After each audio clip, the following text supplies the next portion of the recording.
You invest the money that you are willing to keep aside. Don't invest. இப்போ உங்களுக்கு சம்பளம் 3000 வருதா 4000 5000 ஃபுல்லா எடுத்து போட்டாதீங்க. அது wrong. The thing is கிரிப்டோல வந்து no one owns Bitcoin. No one owns Ethereum. No one owns a specific crypto.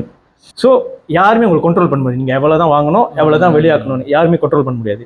ஆனால் நீங்கள் அதை வெளியாக்கணும்னா உங்களுக்கு வந்து மீடியம் தேவைப்படும். இந்த மாதிரி மீடியம் வந்து Luno Binance KuCoin whatever exchange 550 ringgit வாங்குறீங்க வச்சுக்கோமே என்னைக்கு 50. ஸோ நெக்ஸ்ட் வீக் ஒரு ஹேபிட் ஆக்கிங்க. Every week buy 50. ஸோ மலையை சொல்லுவாங்களே சிக்கே லம்ம ஜடி புக்கேன்னு அதேதான். மினிமம் எவ்வளவு நாள் வெயிட் பண்ணிருக்கீங்க நீங்க ஆரம்பத்துல? அதான் நான் 2017ல போட்டது 2020ல தான் நான் ப்ராஃபிட் பார்த்தேன் திருப்பி. 3 வருஷம் ஆனிச்சு.